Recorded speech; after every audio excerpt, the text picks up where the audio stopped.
Fala, peregrinos, como é que vocês estão? Tudo certo? Hoje, então, aqui eu vou trazer um assunto que tem me perguntado muito, é um questionamento de muitas pessoas na internet, e o assunto é ser empreendedor ou concursado. Então, hoje, a gente vive num Brasil em que as únicas opções é você ser um empreendedor ou um concursado, porque trabalhar para as pessoas via CLT, como eu já demonstrei nos vídeos, isso aí não vai levar a pessoa a nada, mesmo que seja um começo, não deve ser o fim que a pessoa deve buscar, né? Mas aí vem aquele questionamento, a pessoa se pergunta, bom, mas eu tenho que ser empreendedor, eu tenho que ser concursado, o que eu devo escolher? Então esse vídeo ele vem para trazer uma luz, principalmente para essas pessoas que elas têm dúvidas do que elas devem escolher e principalmente para fazer você refletir sobre o que é melhor para você, porque muitas vezes o que é uma coisa positiva para mim não vai ser para você e vice-versa. Então eu vou primeiro apresentar o que é ser empreendedor. Hoje eu sou empreendedor, eu tenho mais de uma empresa e eu acredito que é um dos meios mais interessantes para você que quer realmente crescer, mas eu não vou vir aqui vender que é uma coisa fácil, que é simples crescer, porque até eu não consegui ter esse sucesso. Eu ainda estou iniciando, faz alguns anos já que eu empreendo, e que eu posso dizer que é uma tarefa difícil e dificilmente você vai acertar na primeira vez e no primeiro negócio, né? Então, a primeira coisa é que o empreendedor ele tem um potencial de retorno mais alto, mas muitas vezes as pessoas esquecem que o risco também é mais alto. Então, tudo na vida que a gente escolha, que tem um ganho maior, geralmente ele acompanha um risco maior também. E a gente tem que entender isso, que as coisas, elas, se elas têm um potencial mais alto de retorno, geralmente elas têm um risco também maior. É, outra coisa é que as pessoas trabalham mais que 9 horas por dia. Então, se você é um empreendedor e você é uma pessoa e não quer trabalhar muitas horas, talvez esse empreender não seja para você. Você vai ter que trabalhar muito mais que outras pessoas. E para trazer esses dois pontos aqui para vocês, eu trouxe algumas reportagens. Então, a primeira aqui eu separei a lista da Forbes dos bilionários brasileiros de 2024. Então, só para a gente ter uma ideia, lógico, ninguém aqui, acredito que, espero que alguém aqui que esteja vendo esse vídeo se encontre nessa lista, mas dificilmente, mas seria para trazer um pouco se algum dessas pessoas que são as pessoas mais ricas do Brasil, se elas são algumas, são o quê? Empresários, né? Então, a primeira coisa seria o Eduardo Luiz Salverin, que tem um dos criadores do Facebook. Aqui a gente tem alguns dos herdeiros do Safra, e a gente pode ver que a maioria deles são pessoas que já herdaram empresas, mas o patrimônio delas veio de gerações, mas veio construído através de empresas, como por exemplo a família e o Jorge Paulo Lema, que é um dos criadores da Ambev, tem várias outras empresas como Burger King, a gente tem também Marcel Teles, né, que tem criador da 3G Capital, a gente tem o Carlos Alberto de Veiga Sicupira, que também é sócio da 3G Capital. E da gente vai descendo aqui, você vai ver que tem muitas que são da mesma família, lógico, porque são criadores da mesma empresa, ou têm participações nas mesmas empresas, mas aqui seria só para demonstrar que as pessoas que realmente atingem um patrimônio relevante, elas são empresárias. É muito difícil você conseguir atingir um patrimônio muito alto sendo concursado. Mas tem o ônus também. Nada tem só benefícios, né? Empreendedores trabalham mais conforme empresas crescem. Vale a pena? Esse é um questionamento que as pessoas devem se fazer. Hoje a gente já vive uma sociedade que é muito corrida, é uma sociedade que a gente tem muita dificuldade já de realizar as coisas.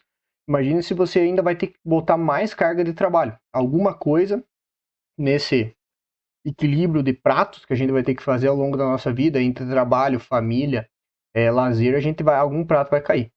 Então, se você, como a maioria dos empreendedores, tiver que trabalhar muitas horas, como por exemplo uma jornada média de 10 horas por dia, você vai ter que abrir mão de alguma coisa. E talvez não valha a pena.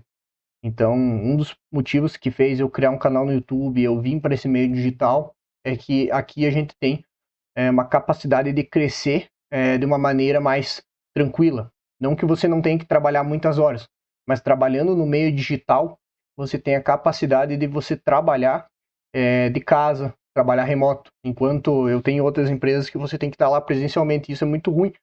Muitas vezes você passa o dia inteiro longe da tua família, às vezes tu vai ter que passar a semana, você vai ter que ficar realmente muito distante das coisas que você gostaria de estar presente e você não vai poder. mas você sendo um empreendedor digital ou trabalhando com uma empresa, mesmo trabalhando muito, você vai estar mais próximo por conta que você trabalha home office, né? Então tem essas coisas a pensar dentro do empreendedorismo, existem várias formas de você empreender e talvez hoje eu enxergo na digital essa principal vantagem. Uma das desvantagens também é que não tem benefício social, então você não tem férias, 13º INSS, mas em compensação, se a tua empresa ela conseguir prosperar ao longo dos anos, você vai ganhar mais, né? Então, esse benefício que você teria, né, sendo funcionário, no final das contas você consegue ganhar mais ao longo do tempo caso a empresa prospere. Isso tudo é caso a sua empresa dê certo. E como eu vou mostrar para frente, não é sempre, né? Você tem que ser um resolvedor de problemas, né? Então, você tem que resolver problemas. A tua vida vai ser um grande mar de problemas e você vai ter que pescar esses problemas e ir resolvendo. Você vai ter que ficar resolvendo problemas. Quando você resolver um problema, vai aparecer outro. Então, a pessoa que ela quer alguma coisa mais estável, que não tenha que realmente ter esses pepinos para resolver, então o concurso seria o plano certo para essa pessoa. Porque, querendo ou não, você empreender, você está sempre sendo colocado num ambiente que você não sabe o que vai acontecer. Qualquer empresa, você não sabe o dia de amanhã, você vive o hoje e vai resolvendo as coisas conforme elas vão acontecendo. Mesmo com um certo planejamento, as coisas não vão acontecer exatamente como a pessoa pensa, né? E ela quer, né? E fazer de tudo um pouco. E tem que gostar de estudar coisas novas. Então, quando você se torna empreendedor, você tem que ter essa mentalidade, que você vai ter que sempre estar aprendendo coisas novas, você vai ter que sempre buscar se desenvolver, e você sempre vai ter que enfrentar os desafios com uma certa resiliência. Você vai ter que ter resiliência para quando as coisas não derem certo, você estudar para melhorar, e mesmo quando as coisas tudo estiverem dando errado, você ainda vai ter que ter força de vontade para continuar. E eu trouxe até algumas habilidades aqui que o Sebrae ele considera essenciais, e eu acredito que são habilidades que se a pessoa ela pretende ser empreendedora, ela precisa buscar, né, se desenvolver nessas áreas. Então ela tem que ter comunicação e persuasão. Acredito que comunicação é principalmente para você conversar com clientes, com funcionários. Você tem que se desenvolver como pessoa, até para fazer questionamentos para alguém que vai precisar de ajuda em alguma coisa. Você tem que saber se comunicar, saber colocar aquela tua dúvida, buscar um serviço, né? Persuasão também para você conseguir vender aquilo que você faz, né? Não é enganar, e sim conseguir demonstrar as coisas que você faz, a qualidade daquilo. Você tem que ter resiliência e flexibilidade. Eu acho que aqui o principal ponto para a pessoa que é assim, empreendedora é ser resiliente, né? Enfrente os desafios, né? Enfrente aos desafios, continuar forte, né? Flexibilidade para resolver os problemas, comprometimento e trabalho em equipe. Então você vai ter que trabalhar em equipe. Na maioria dos negócios físicos você vai ter funcionários, então você tem que saber gerir, né? A internet ela facilita muito, e mesmo quando você cresce um negócio você consegue daí contratar, né? Mas no geral as primeiras empresas, as empresas menores na internet trabalham sozinhas, então facilita um pouco, mas você tem que ter ainda comprometimento de trabalhar para si, conseguir cumprir uma jornada de horas sem você precisar de uma pessoa te cobrando, né? Conseguir fazer as coisas por você, sem precisar que alguém te mande fazer algo. Autoestima e autoconfiança, percepção dos sinais de mercado, então entender como é que está indo a economia, se a economia ela vai ir bem para os próximos anos, se você está no comércio, por exemplo, você entender se a taxa de juros vai afetar ou não o teu negócio, se os juros vão subir ou vão cair, se você tem uma perspectiva de governo melhor ou pior. Isso é muito importante para quem tem uma empresa, para entender se vale a pena investir mais ou não. Então você tem que ter essas percepções de mercado. Eu trago um pouco dessas análises aqui no canal. Então, se você tiver mais interesse também, você pode buscar mais isso. E no YouTube existem muitos vídeos de grandes economistas que você pode ficar por dentro, principalmente dessas sinais de mercado. Você ter perseverança quando as coisas dão errado, respeito e empatia pelas pessoas, criatividade, inovação e, enfim, inúmeros outros, né? Iniciativa de liderança, administração de conflitos e busca por aprendizagem e atualização. Então você tem que sempre estar buscando se desenvolver em todas as áreas. Você tem que ser uma pessoa que faça de tudo um pouco, principalmente no começo das empresas, porque elas não têm pessoal, né? Geralmente você não vai ter muitos funcionários. Quando tiver funcionários, perfil da pessoa que corre mais riscos, né? Não digo que a pessoa tem que ser uma pessoa inconsequente, mas ela tem que estar disposta a trabalhar com incertezas, né? Você vai ter que acabar trabalhando com uma incerteza e geralmente isso é recompensado. Como eu falei no começo, você vai ter um risco maior, então quando dá certo, você é recompensado por isso. Porque as pessoas elas não conseguem correr risco, elas são muito imediatistas, elas não conseguem ver as coisas para daqui 5, 10 anos, e a pessoa que ela tem essa capacidade de resistir a esse começo e enxergar as coisas no longo prazo, a tendência é que essa pessoa ela consiga se dar melhor que as pessoas que não conseguem, né? Então isso é um ponto importante para a pessoa ter, né? A pessoa tem que ter disciplina e proatividade, então ela tem que buscar sempre estar fazendo algo sem ter que se pedir, né? Não, sem ter uma demanda, você já tem que ir fazendo.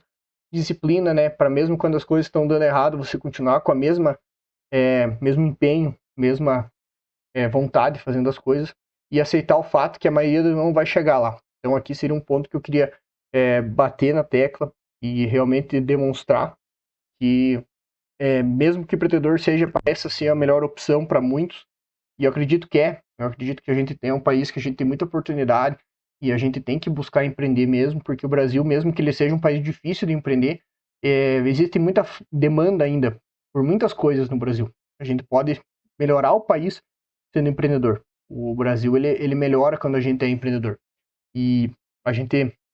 Só que não é fácil, né? Porque se a gente vê os dados, a gente vê que no Brasil é muito difícil empreender e as empresas elas fecham muito no Brasil. Então a taxa de sobrevivência das empresas no Brasil ainda é grande o número de empresas que não conseguem sobreviver. Então aqui entre os dados, a gente pode ver que os MEIs ele tem a maior taxa de mortalidade entre os pequenos negócios. 30% fecha após 5 anos de atividade. Então a cada 3 empresas, uma vai fechar após 5 anos. Isso nos MEIs. Já as médias empresas, né, têm taxa de mortalidade intermediária do que os pequenos negócios, 21%. Mas ainda assim, a cada 5 negócios, um vai fechar após 5 anos. Aqui a empresa ela já começa um pouco maior, né? E a gente tem que as empresas maiores elas já têm 17% de mortalidade. Mas ainda assim é um número alto. Se você considerar que essas empresas, quanto maiores, mais dinheiro a pessoa aportou, mais dinheiro ela colocou. E a gente tem que a maior taxa de mortalidade é verificada no comércio, onde 30% fecha em 5 anos. E a menor na indústria extrativa, onde 14% fecha em 5 anos. Aqui a gente tem alguns dados, né? Então, se a gente fazer uma análise desses dados, a gente entende que, de fato, o MEI vai fechar mais, porque são pessoas menos preparadas, geralmente são negócios menores. A gente tem aqui muito empreendedor de necessidade, então aquela pessoa que ela abre uma empresa não porque ela tem sonho de ser empreendedor, ou ela tem uma ideia, realmente está focada naquilo, não. Ela abre uma empresa porque ela tem uma necessidade de trabalhar e ela não encontrou emprego. Então, é normal que elas tenham mais, elas fechem mais. Mas a gente tem também um alto índice em empresas maiores, empresas que realmente elas entraram no mercado, são pessoas que possivelmente, na probabilidade, são pessoas mais estudadas, que têm maior capacidade de gestão. Então são empresas que estão mais preparadas e mesmo assim elas fecham. Porque muitas vezes não é o empreendedor que não está pronto, nem a empresa que é ruim.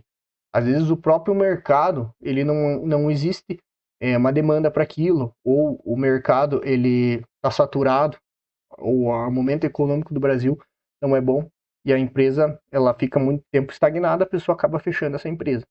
E a gente tem também que analisar aqui, o comércio é o que mais fecha, por conta do quê? O comércio é muito sensível a variações na economia. Então, o comércio, ele quando sobe a taxa de juro, a primeira coisa que as pessoas elas param de comprar são bens que não são bens essenciais.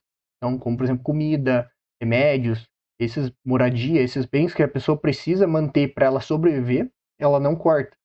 Mas bens que ela consegue manter, viver sem ter, como por exemplo roupas, ela compra o mínimo possível, utensílios, lojas ali, que são coisas que ela consegue diminuir o consumo, eles acabam sentindo mais.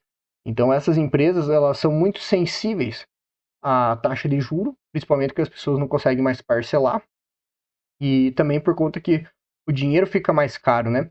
E já a indústria extrativa, que é uma indústria que a pessoa que entra numa indústria dessa, ela já bota de investimento inicial mais de 1 milhão. Então são empresas maiores, são empresas que realmente elas entram com capital maior. Então, são empresas estruturadas, geralmente são empresas que a pessoa ela já tem um certo conhecimento de gestão, e mesmo que elas sejam variantes, principalmente por conta do dólar, se for uma extrativa, pensando nessas petróleo, minério, alguma empresa madeira, alguma commodity, né? Ainda assim, ela é uma empresa que ela tem uma capacidade produtiva mais definida, ela já é mais uma indústria, né? Então, ela tem a previsibilidade de venda dela. Então, a gente vê aqui que negócios que existem estão mais expostos ao mercado doméstico, né? E possuem uma variação maior na taxa de câmbio, elas vão ter um maior risco, né? Enquanto outras empresas elas têm um menor risco ligados a isso. E pensando então que foi falado sobre ser empreendedor, que não é fácil, que você vai ter que trabalhar muitas horas, mas que você pode ganhar muito dinheiro, e se você realmente deseja ser uma pessoa muito bem estruturada financeiramente, talvez você vai ter que ser empreendedor. Mas ser concursado é ruim? Não. Existem também o perfil da pessoa ser concursada e existem vantagens e desvantagens.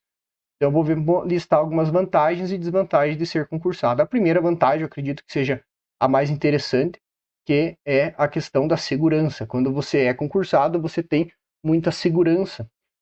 Você dificilmente vai ser mandado embora. Até eu trouxe aqui um artigo que ele diz aqui: funcionário público pode ser demitido? Sim, funcionário público pode ser demitido por justa causa, única e exclusivamente. Então, a pessoa só pode ser demitida por justa causa. Para que a demissão aconteça, alguém precisa denunciá-lo por práticas irregulares e haverá uma apuração de provas para que elas sejam comprovadas. Então, para uma pessoa que é funcionário público ser demitida, ela tem que ser por justa causa e ela vai passar por um processo administrativo disciplinar, que é o PAD. E nesse processo vai ser levantado a questão de várias, se tem uma irregularidade, vai ter que ser provas, enfim. Dificilmente uma pessoa que é funcionário público ela vai ser mandada embora, porque quem vai julgar isso é outro funcionário público e às vezes do mesmo setor, às vezes do mesmo cargo. Enfim, é uma coisa complexa, mas geralmente a pessoa ela vai ser suspensa só do trabalho, como está escrito aqui, que ela vai ser uma infração leve de 30 dias, e se continuar regredindo, ela vai acabar passando por isso, mas dificilmente ela vai ser mandada embora, por conta que quem vai julgar é o próprio funcionário público, né? Então ela tem mais paz, porque dificilmente ela vai ser mandada embora, dificilmente não, é quase impossível ser mandada embora. E isso também traz uma qualidade de vida melhor, principalmente porque ela tem essa previsibilidade, não é igual ao empreendedor, que ele pode ganhar no mês muito dinheiro, no próximo não. Enfim, tem aquela variação, aquele risco, né? Aqui não, aqui você vai sempre ganhar o mesmo tanto, então você consegue programar a tua vida melhor de uma certa maneira, né? Tende a ter mais estudo que o empreendedor, então ter maior conhecimento cultural. Isso aqui agrega muito, principalmente para a pessoa. Ela tem mais tempo para ela. Como ela tem uma qualidade de vida melhor, ela trabalha menos. E trabalhando menos, ela consegue focar em coisas que ela gosta mais. Então, essa pessoa, às vezes, ela consegue estudar mais, ler mais livros. Não que o empreendedor não estude, mas geralmente ele é muito focado no negócio. Enquanto uma pessoa que é funcionário público, ela consegue focar mais nesse conhecimento cultural. Então, a pessoa ela consegue se desenvolver melhor como humano, porque ela tem mais tempo, enquanto o empreendedor não tem tanto tempo. E ela vai conseguir, então, se desenvolver melhor, ler bons livros, enfim. E ela vai ser um perfil mais introspectivo, né? Mas voltando um pouco ali, quantas horas, então, precisaria estudar uma pessoa para ela passar num concurso, né? E você teria que analisar quantas horas por dia, de acordo com alguns especialistas e professores. Isso vai variar muito da pessoa, da base dela, né? Não tem como dizer quantas horas, mas nesse cenário o ideal seria estudar 30 horas por semana. Sendo assim, esse tempo pode ser dividido por 5 ou 6 dias na semana, configurando um tempo de 5 a 6 horas. Ele até mostra aqui como atingir essas 30 horas. Enfim, eu vou passar um vídeo como eu estudo. Não, hoje eu não estudo tanto, 5, 6 horas, porque como eu vou demonstrar para vocês num vídeo específico sobre estudo, é muito difícil você conseguir atingir 5 a 6 horas de horas líquidas. Eu já falei sobre isso em outros vídeos, mas horas líquidas é de você realmente estar estudando, você botar um cronômetro quando você começa a estudar e qualquer desvio, parou para ir no banheiro, abriu uma aba de alguma coisa que não tem a ver com o estudo, qualquer coisa que você parou de estudar, você precisa parar esse cronômetro. Então, 6 horas de horas líquidas é muita coisa. Você vai gastar umas 8 horas para fazer 6 horas. E então, assim, você vê que é difícil você conseguir passar no concurso e você realmente vai ter que ter um estudo muito maior que um empreendedor, porque você vai gastar muito tempo estudando. E isso aqui é uma das pessoas não entendem. E você ser concursado, existe a mesma dificuldade de você ser um empreendedor. Só que enquanto isso, o empreendedor ele está focando mais na prática, em fazendo ali, né? Tem um risco maior, você vai ter que gastar as mesmas quantidades de horas que ele gasta, só que estudando, né? E então você também vai ter que se dedicar muito para ser concursado. São dois caminhos que não são fáceis. E a pessoa dela vai ter que buscar mais a ver para si e escolher, né? Mas eu vou gravar um vídeo sobre estudo porque eu fiz duas faculdades, então eu tenho um certo, acredito que eu tenho um método de estudo que eu uso até hoje. É um estudo que eu acredito que deu certo para mim, consegui fazer duas faculdades ao mesmo tempo. E uma das faculdades era engenharia, que eu acredito que seja um dos cursos mais difíceis, principalmente por conta da matemática. E eu quero trazer esse conteúdo para vocês.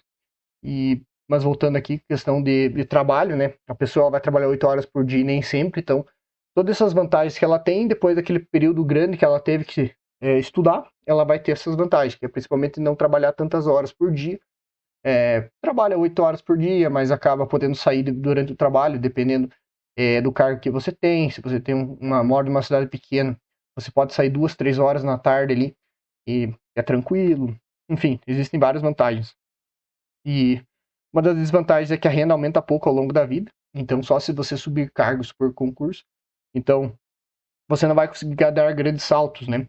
Então, mesmo que você faça um concurso de alto nível, então, ganhando ali seus 15, 20 salários mínimos, que é muito dinheiro, mas pensando assim que você não vai ter perspectiva de crescimento, em comparado com o empreendedor, isso pode ser um ponto a levar em consideração. Você não vai conseguir subir esse cargo, a não ser que você faça novos concursos. Mas o que eu vejo muito é que pessoas que chegam num alto cargo desse, ele continua focando ali no seu concurso, ganhando ali seus 20 salários. Ele pega então essa renda, ele cria uma empresa no nome da esposa, ou enfim, ele faz investimentos, então ele consegue crescer sua renda através de outras formas. É um ponto negativo, mas é facilmente contornável, né? E precisa cuidar para não se perder financeiramente. Isso aqui eu acredito que acontece muito, e usar o cheque especial contando com o salário garantido.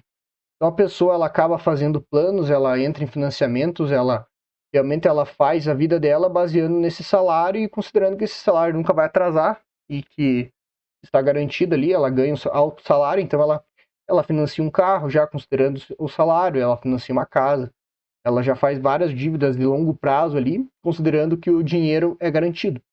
E nada impede que aconteça um problema no governo e ele atrase o pagamento, ou mesmo, acredito que um calote não, mas ele fique 6 meses, um ano sem pagar. E essa pessoa que ela está considerando esse dinheiro como garantido, ela pode acabar não tendo reserva nenhuma, e essa pessoa ela vai sofrer muito porque ela não tem dinheiro. Então, cuidar muito com essa questão aqui de o dinheiro é garantido, porque pode ser que tenha algum problema. Sempre é importante você ter uma reserva. E eu fiz um vídeo sobre isso anteriormente, dá uma conferida no canal sobre reserva financeira, a importância e como fazer. E daí fica a pergunta, então, agora apresentando o que é ser empreendedor, o que é ser concursado, o que eu devo escolher. Qual que é o seu perfil de pessoa, né? Então, aqui vai algumas perguntas que eu me faria para conseguir chegar aonde eu devo fazer, né? Qual que seria o caminho que eu devo tomar. Primeiro, perfil seria um perfil mais ativo, aquela pessoa que gosta de fazer as coisas, que realmente tem interesse de fazer algo, né? Uma empresa acha interessante isso, ou o perfil mais do concursado que gosta de estudar. Eu sou um pouco difícil de botar aqui, né, nesse ponto, porque eu teria um perfil que gosta de estudar bastante, mas eu gosto também de ser empreendedor. Acredito que é importante você, você ter uma empresa e tudo para melhorar até o país. Mas enfim, acredito que aqui seria um primeiro passo. Às vezes alguma pessoa aqui ela já vai conseguir decidir o que é melhor para ela. Você sabe gerir pessoas, eu acho que aqui é o principal ponto.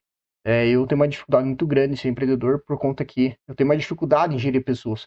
Existem pessoas que não, tem pessoas que realmente parece que elas têm um talento já para isso.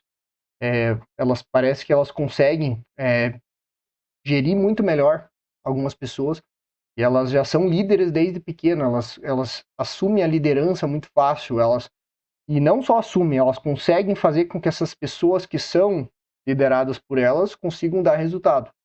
Porque muitas vezes ser líder é fácil, o difícil é você fazer as pessoas elas terem resultado sobre a sua liderança, né? Então acho que esse é o principal ponto. Se você tem esse perfil mais de correr riscos e consegue gerir pessoas, acho que você vai ser um bom empreendedor. Abrir mão da qualidade de vida por 10 anos, consegue estudar 100 horas por mês ou 4 horas líquidas por dia? Então, aqui são duas perguntas que elas vão ramificar muitas pessoas já. Você abriria mão da qualidade de vida por 10 anos? Aqui é para a pessoa que ela pensa ser empreendedora, né? Você consegue ter essa visão de longo prazo? Você consegue realmente enxergar que você abrindo mão de algo, você vai chegar lá? Você consegue ter essa visão de mais longo prazo? E para a pessoa que quer fazer concurso, você consegue estudar 100 horas por mês, que seria 4 horas líquidas por dia? Como eu falei, se você escolhe ir para o lado do concurso, você tem que, no mínimo, conseguir estudar 4 horas por dia, líquidas, né? Se você não consegue isso, ou porque não tem tempo, você vai demorar mais para passar. Mas você ter essa capacidade de estudar. Porque muitas vezes a pessoa não consegue dar 1 hora por dia, ela quer fazer concurso. E não vai dar certo. A pessoa ela tem que às vezes ela tem um perfil totalmente empreendedor e ela quer fazer concurso só porque ela tem essa segurança. E não é para você isso. Se você não consegue estudar 1 hora por dia, você tem que ser empreendedor. E vice-versa. Se você não consegue ter essa questão do risco e abrir mão ali, você vai ter que escolher o concurso. Tem família e filhos. Aqui você tem que ir para quanto mais você tem família, tem filhos, tem uma idade mais avançada, menos você pode correr riscos ao longo da tua vida. Você tem uma regra que eu li no livro do Gustavo Cerbasi, que é investimentos, muito interessante, ele fala sobre isso, e usa uma regra é utilizada para o mercado financeiro e dos Estados Unidos, mas você pode levar para a tua vida também. Você pega 100 e diminui da tua idade, e você vê a quantidade de risco que você pode tomar. Eles usam para investimentos, mas você pode fazer isso. Então, por exemplo, você tem 30 anos, você faz 100 menos 30. Então quer dizer que você tem 70. Então você pode ainda correr muito risco na tua vida. Quanto mais perto de 100, melhor. Mais risco você pode correr, mais negócio você pode abrir, mais negócio pode falir, enfim. E quanto menor isso, você pode... você tem que correr menos riscos, né? Então, e família e filhos aqui, você pode diminuir esse valor. Então, tendo cada filho, você pode tirar 10 aqui, né? Então, você tem 30 anos e tem um filho, você já tem 60, já tem 50, enfim. Para você ter essa noção de quanto risco você pode correr, né? Porque você tendo filhos e família, você abrir um negócio, você tem que cuidar muito, né? Principalmente para não colocar pessoas que dependem de você num risco. É muito diferente você falir um negócio sendo solteiro e jovem, outra coisa é você tendo uma pessoa já de idade, com filhos e família. Porque você tem pessoas que dependem de você. Então, é um ponto a ponderar. E a idade, né? Como eu comentei agora, dependendo da sua idade, fazendo esse cálculo que eu comentei aqui, você vai conseguir chegar num valor ali, e acima de 50, acredito que você ainda possa empreender tranquilamente. Abaixo de 50, acredito que você buscar alguma coisa mais segura já seja o ideal, porque você vai ter ou 40 anos e um filho, ou 30 anos e 2 filhos. E, bom, mesmo que você seja novo com 30 anos, você tem 2 filhos. Então você já tem que ter um pouco mais de consciência nas tomadas de decisão, principalmente em negócios, porque como eu demonstrei, a taxa de sobrevivência de uma empresa, ela é baixa. Tem a chance de você quebrar, e quando você falha uma empresa, geralmente ela leva junto muitas coisas, né? Leva junto o que você construiu até ali. Mas, enfim, seria isso, o vídeo que eu queria demonstrar para vocês. E deixa nos comentários ali algum comentário sobre o assunto, se você é empreendedor, se você é concursado, o que você pretende fazer, se você tem alguma visão aqui que possa acrescentar no que eu expliquei, se tem algum comentário que possa ajudar alguém que está indeciso sobre o que fazer, deixa nos comentários aí que você pode ajudar muitas pessoas. Valeu, peregrinos!